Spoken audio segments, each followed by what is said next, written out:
before the Civil War, before Mississippi was mapped by railroads and towns. There was a story whispered from one plantation to the next. A story so strange, so unnerving, that even the masters, the ones who believed they controlled everything, found themselves powerless. Because in 1845, deep in the humid Mississippi Delta, 3 children were born. Triplets. But these weren't ordinary infants. From the moment they took their first breath, nothing about them could be explained or controlled. Tonight, we're stepping into the shadows of that forgotten case. The strange and uncontrollable plantation triplets. A mystery that pushed an entire community to the brink of fear. But before we begin, make sure you hit that subscribe button so you don't miss any of our deep dive historical mysteries. And let me know in the comments where in the world you're watching from. I love seeing how far these stories travel. Now, let's go back to Mississippi, 1845.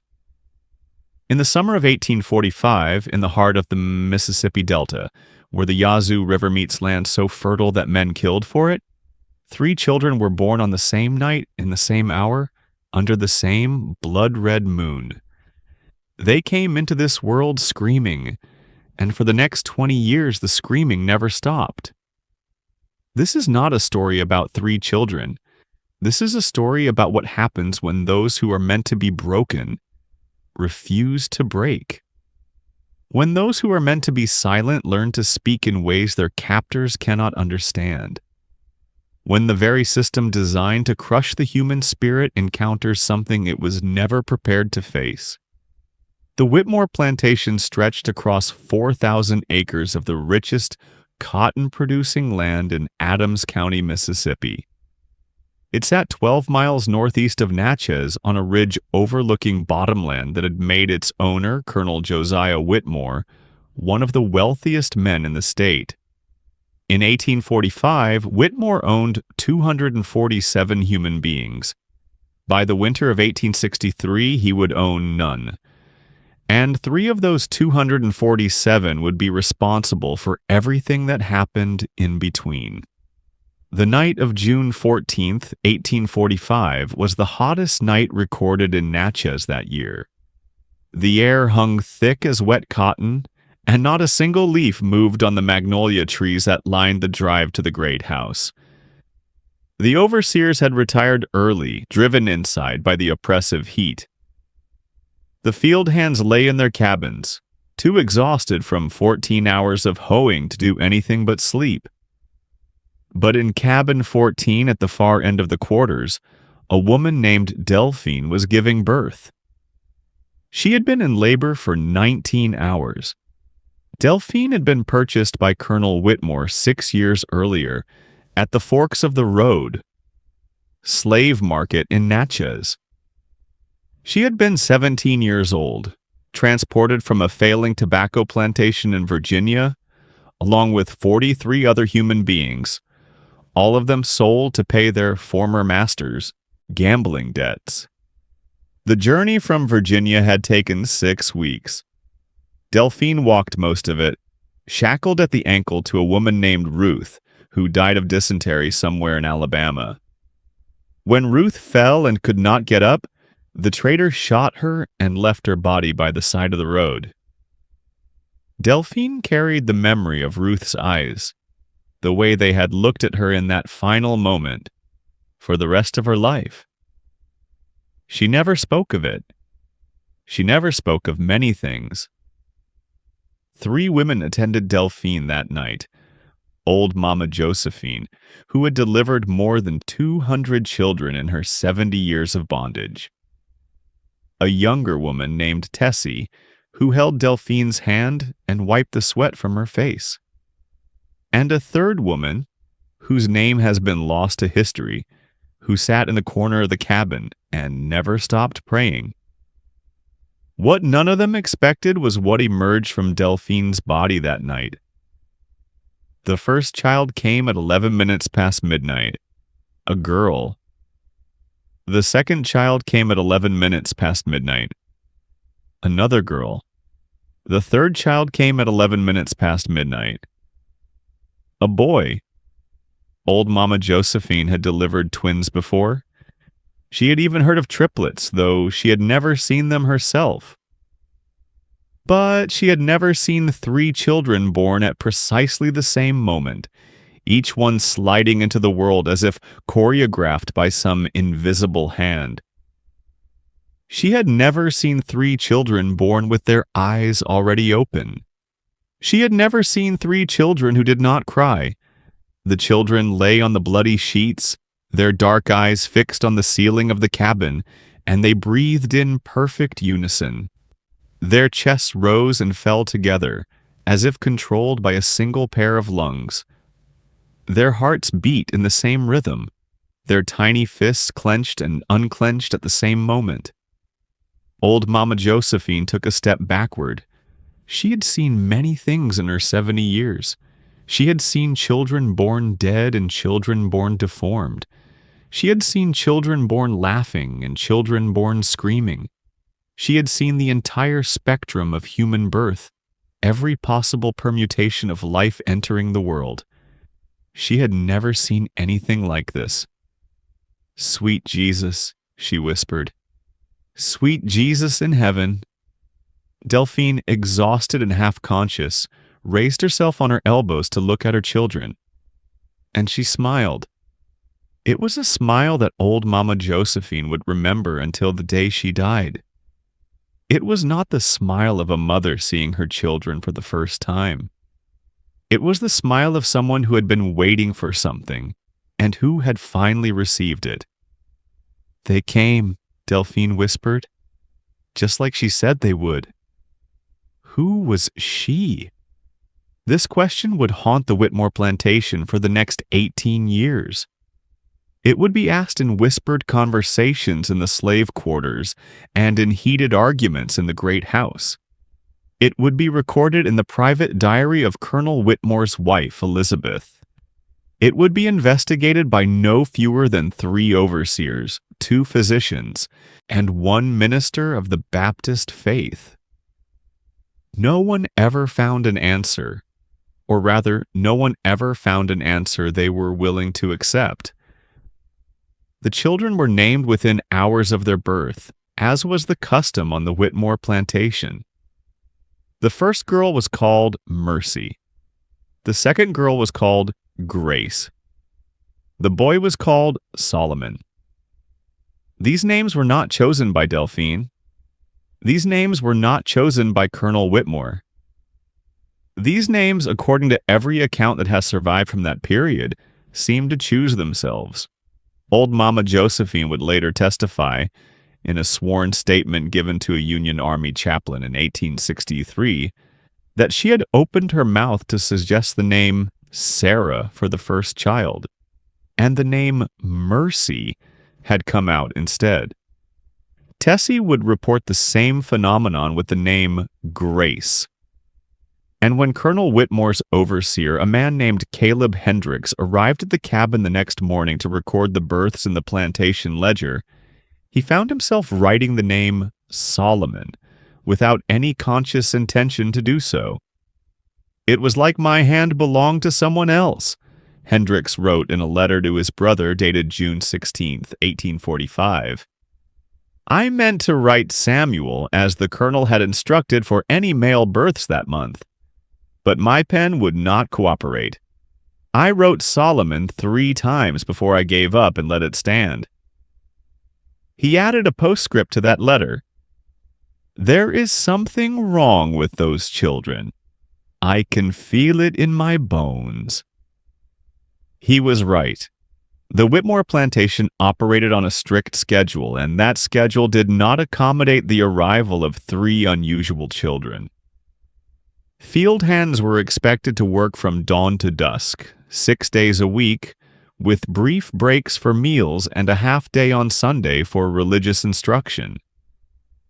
Nursing mothers were given 3 15-minute breaks during the workday to feed their infants, then sent back to the fields. Delphine returned to work 6 days after giving birth. She left her 3 children in the care of a woman called Aunt Cora, who watched over the plantation's children too young to work. Aunt Cora was 64 years old and had been responsible for childcare at the Whitmore plantation for more than 30 years. She had raised hundreds of children, loved them, fed them, comforted them when they cried, and watched them grow old enough to be sent to the fields or sold down the river. She had never been afraid of a child before. The triplets did not behave like normal infants. They rarely cried. They rarely fussed. They fed at exactly the same times, slept at exactly the same times, and woke at exactly the same times. They seemed to communicate with each other in ways that no one could understand. A glance here, a gesture there, a pattern of breathing that shifted from one to another. When Aunt Cora separated them, placing each child in a different corner of the nursery cabin, they would somehow end up together again within minutes, despite being too young to crawl. "I put them down," Aunt Cora told old Mama Josephine, her voice shaking. "I put them down in 3 different places. I turned my back for 1 minute. 1 minute.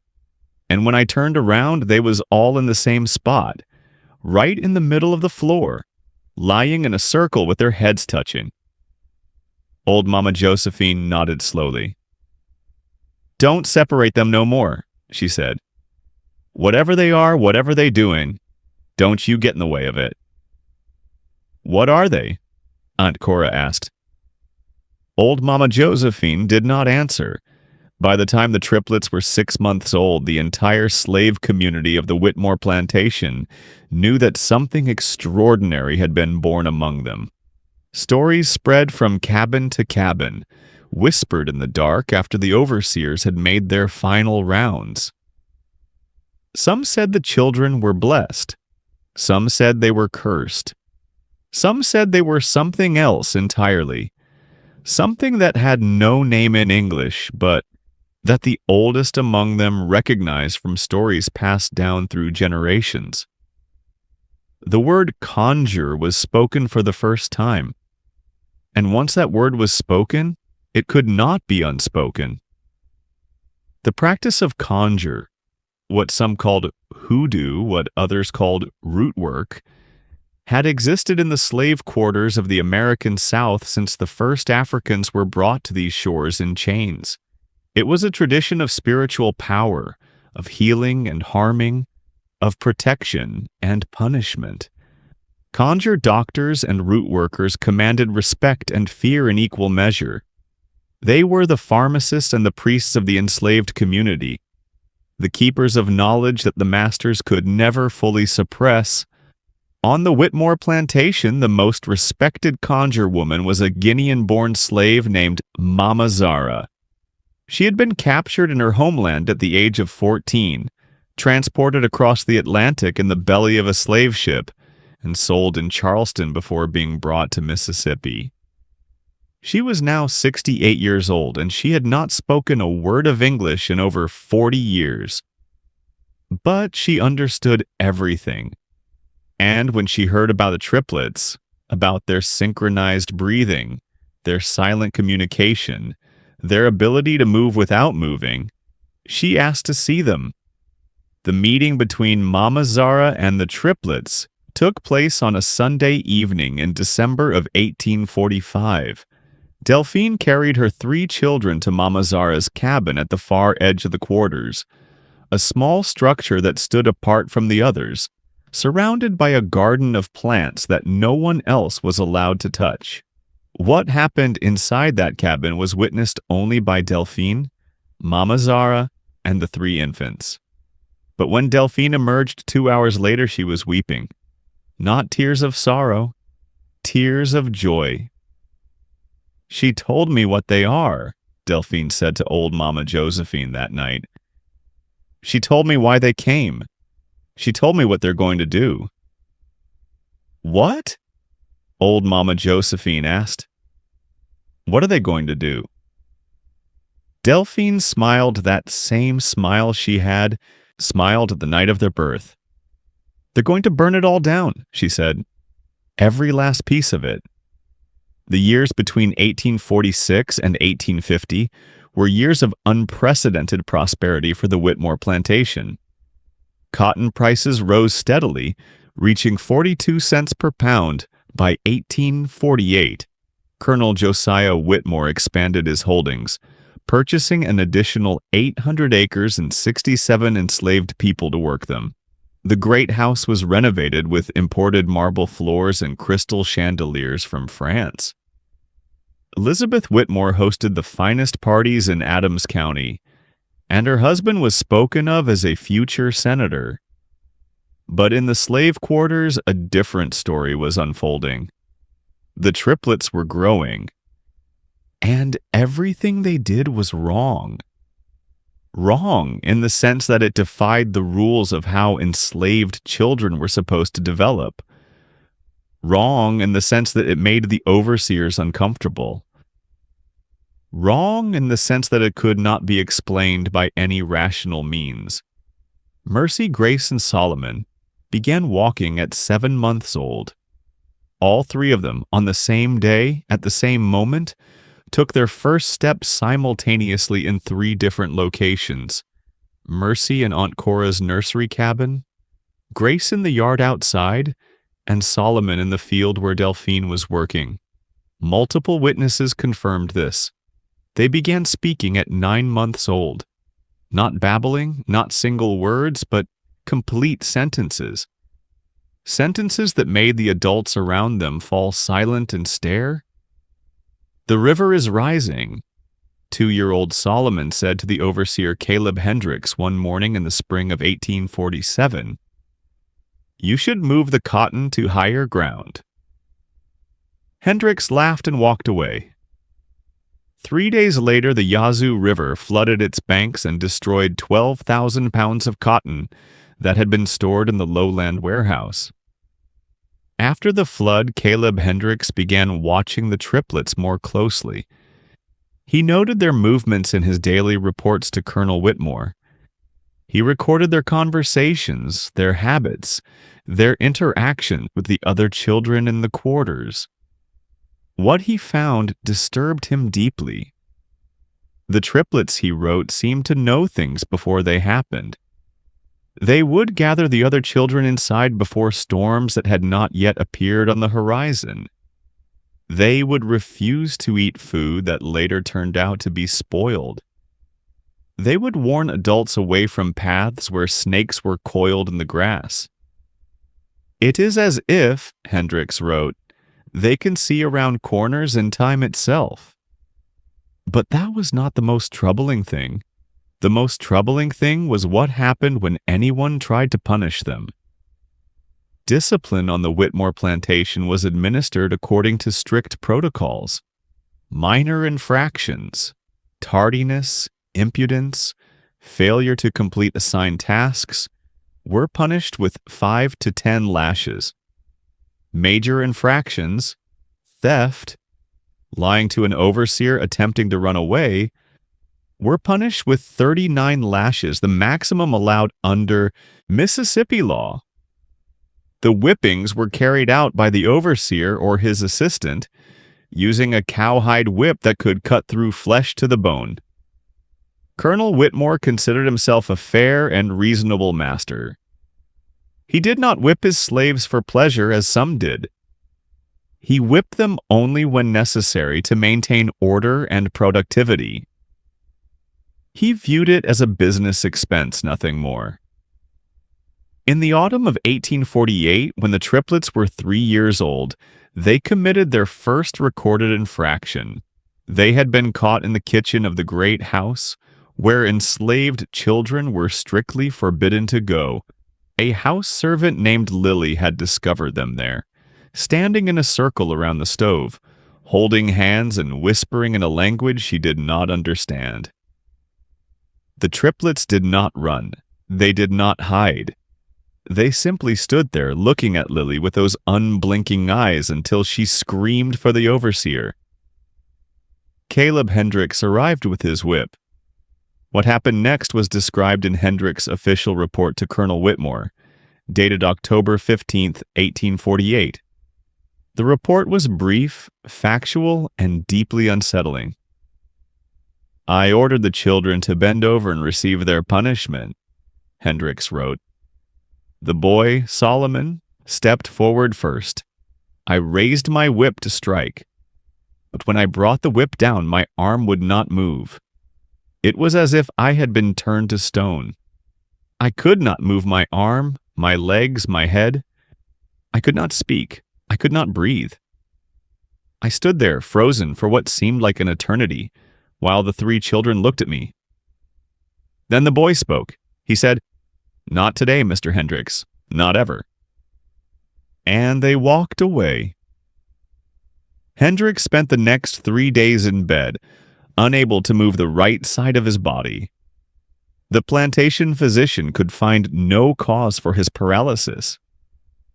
By the 4th day, he had recovered fully. He never attempted to whip the triplets again. The incident with Caleb Hendricks was the first of many. Over the next 2 years, no fewer than 7 different overseers, drivers, and plantation authorities attempted to discipline the triplets. All of them failed. One man's arm went numb for a week. Another lost his voice for 3 days. A third reported that his whip had turned to dust in his hands, crumbling into powder the moment he raised it against the children. A fourth claimed that when he looked into Solomon's eyes, he saw visions of his own death. So vivid, so detailed, that he quit his position the next morning and never returned to the Whitmore plantation. Colonel Whitmore, increasingly alarmed, summoned the triplets to the great house in the spring of 1850. He was going to handle this matter himself. The meeting between Colonel Josiah Whitmore and the 5-year-old triplets took place in his study, a room lined with books he had never read and filled with furniture imported from England. Whitmore was 47 years old, a large man with a red face and hands that had never known physical labor. He had inherited the plantation from his father and had expanded it through a combination of shrewd business practices and ruthless exploitation of his enslaved workforce. He was not accustomed to being defied. He was certainly not accustomed to being defied by children. The triplets stood before him in their rough, homespun clothing, their feet bare, their hands clasped in front of them. They looked up at him with those strange, knowing eyes that seemed far older than their years, and they waited. "You have been causing trouble," Whitmore said. "You have been frightening my overseers. You have been disrupting the order of my plantation. This will stop." Silence. "Do you understand me?" Whitmore demanded. "This will stop, or there will be consequences. Severe consequences. For you, for your mother, for everyone you care about." The boy Solomon tilted his head slightly. Just a small movement, but something in that movement made Whitmore's blood run cold. "Colonel Whitmore," Solomon said, his voice clear and calm, "we understand you perfectly. We understand everything. We understand the cotton in your fields and the ledgers in your desk, and the plans you make late at night when you think no one is watching. We understand the woman in New Orleans you visit when your wife thinks you are on business. We understand the debts you owe and the men you have cheated and the children you have sold away from their mothers." He paused. "We understand," he continued, "that you are afraid." Colonel Whitmore's face went white, then red, then white again. "How?" he stammered. "How do you know?" "We know everything, Colonel," said Mercy, speaking for the first time. Her voice was softer than her brother's, but no less certain. "We know because we were born knowing. We know because the spirits of everyone who has suffered on this land speak to us. We know because the ground itself remembers." Grace stepped forward, completing the thought. "And we know that you will fall, Not today, not tomorrow, but soon. You will fall, and everything you have built will fall with you, and there will be nothing left but ash and memory." The three children turned and walked out of the study. Colonel Whitmore did not try to stop them. He sat in his chair, motionless, for a very long time. And then he called for his wife. Elizabeth Whitmore was 42 years old, the daughter of a Virginia planter, and she had been married to Josiah for 23 years. She had borne him 5 children, 3 of whom had survived to adulthood. She was known throughout Adams County as a gracious hostess, a devout Christian, and a kind mistress to her slaves, at least as kind as any slaveholder could be in a system built on brutality. She was also a woman who believed in signs and portents, in dreams and visions, in the thin veil between this world and the next. When her husband told her what had happened with the triplets, she did not laugh. She did not dismiss his fears. She sat very still, her hands folded in her lap, and she listened. "They know things, Elizabeth," Whitmore said, his voice shaking. "Things they could not possibly know. Things no one knows. They spoke of the woman in New Orleans. I have never told anyone about her. Not anyone. I have been careful. I have been discreet. And yet these children, these 5-year-old children, they spoke of her as if they had been watching from the shadows." Elizabeth nodded slowly. "I have heard stories," she said, "from the other plantation wives. Stories about these children. Stories that I dismissed as gossip and superstition, but perhaps—" She trailed off. "Perhaps what?" Whitmore demanded. "Perhaps," Elizabeth said, "we should consult with someone who understands these matters, someone who can tell us what we are dealing with." "A physician? A minister?" Elizabeth shook her head. "Neither.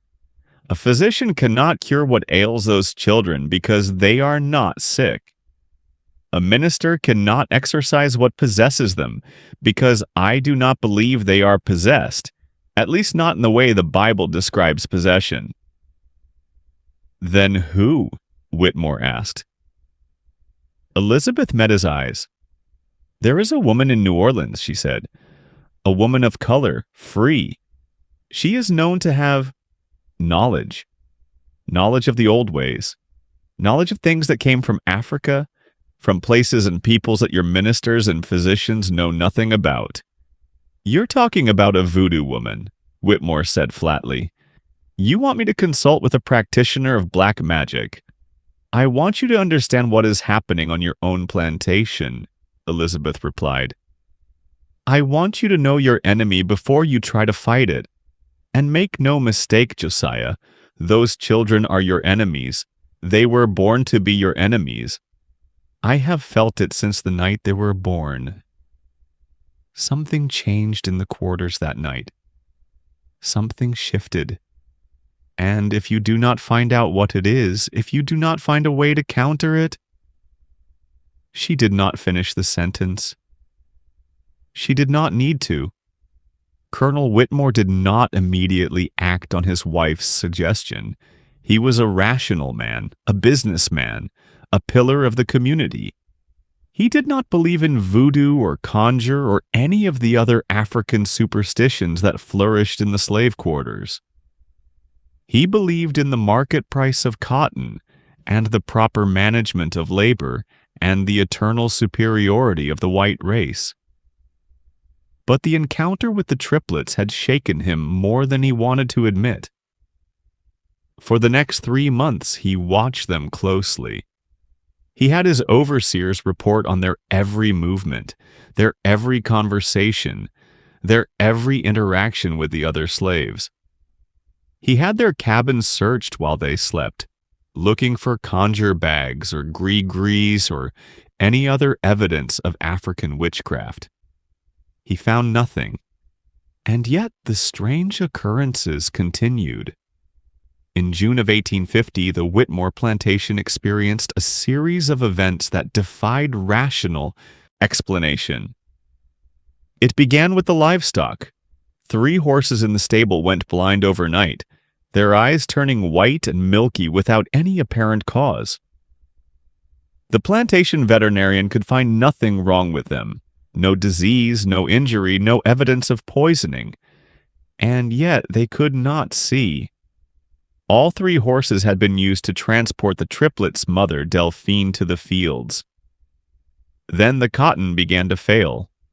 Not all of it, just the cotton planted on the eastern section of the plantation, the section closest to the slave quarters. The plants withered and died, despite adequate rainfall and proper cultivation. The soil itself seemed to reject the seeds, pushing them back up to the surface no matter how deeply they were planted. Then came the accidents.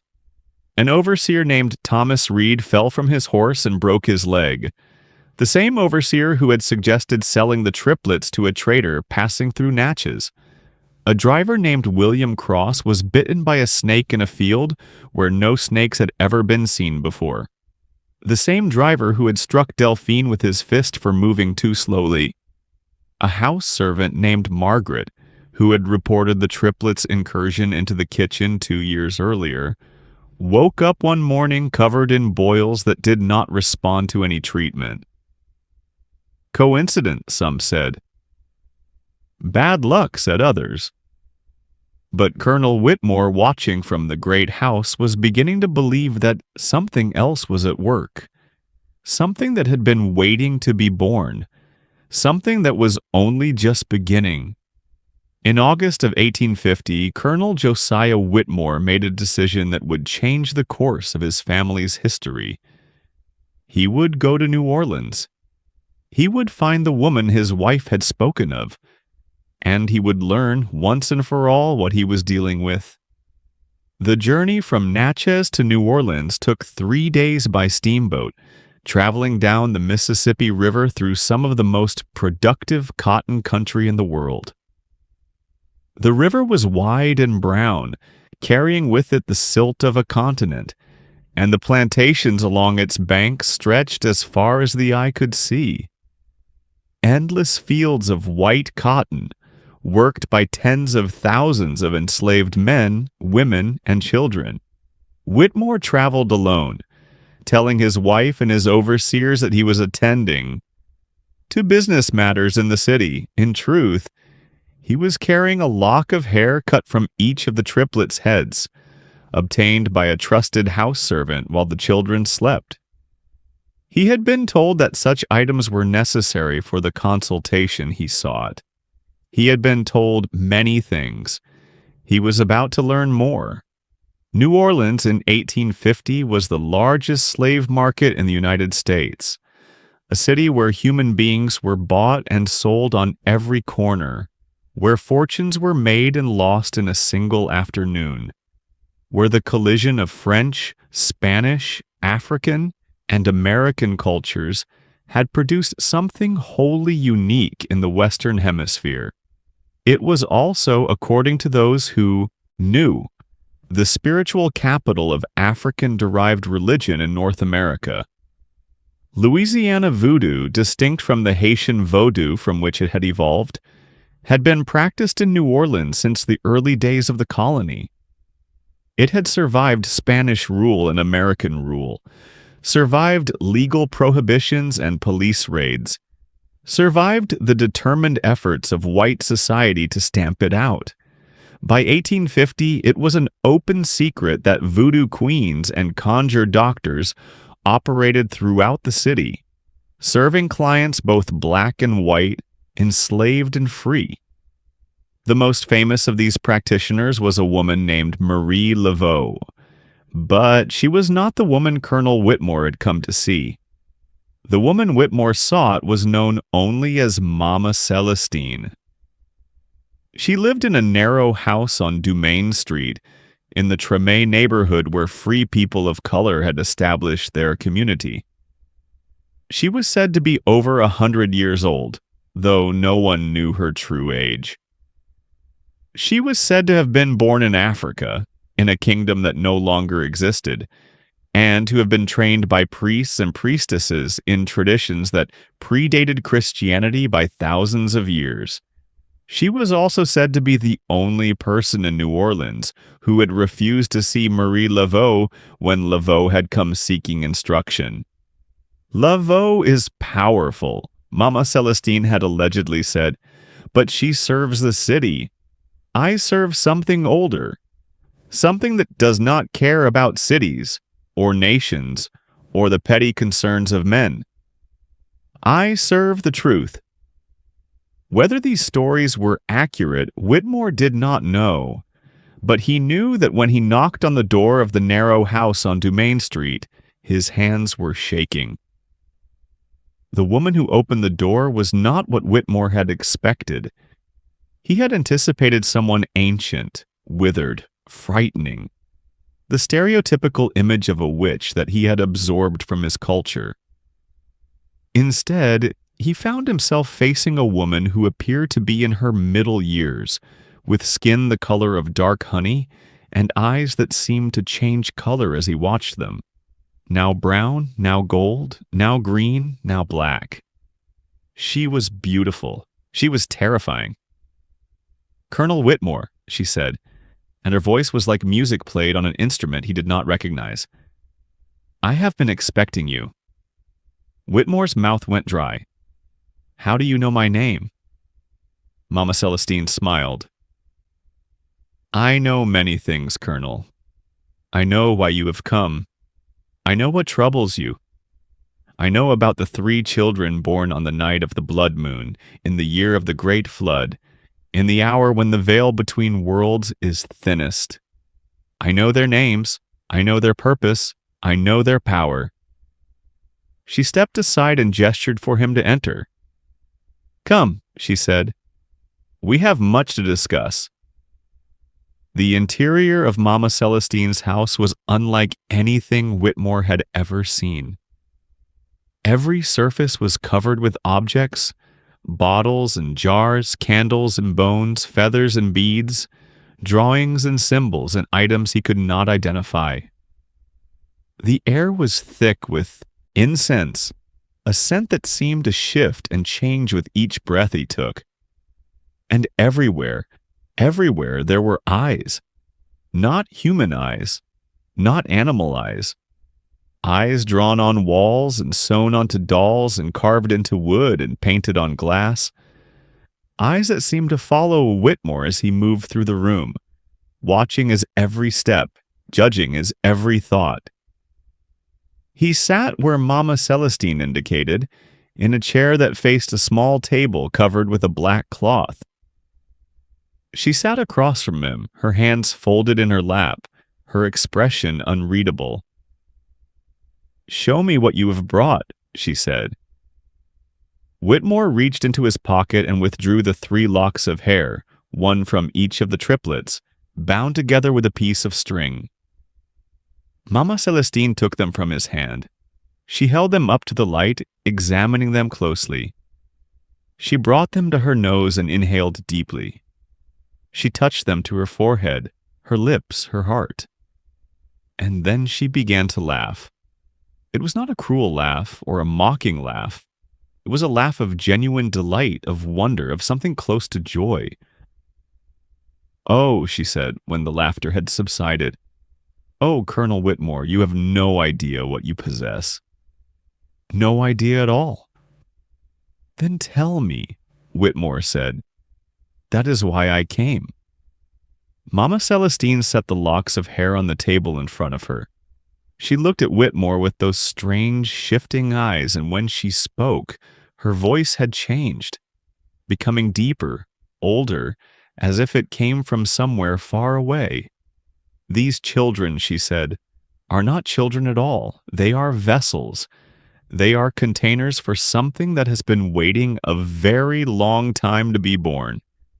Something that has been watching your people, your plantation owners, your slave traders, your overseers and drivers and all the rest, since the first African was brought to these shores in chains." She paused. They are the instruments of a debt, she continued. A debt that has been accumulating for generations. A debt measured in suffering, in blood, in the countless lives that have been crushed beneath the wheel of your peculiar institution. And they have been sent to collect. Colonel Whitmore felt the room spinning around him. The words Mama Celestine spoke seemed to echo in his skull, reverberating like thunder in a closed space. Sent? He repeated. Sent by whom? Mama?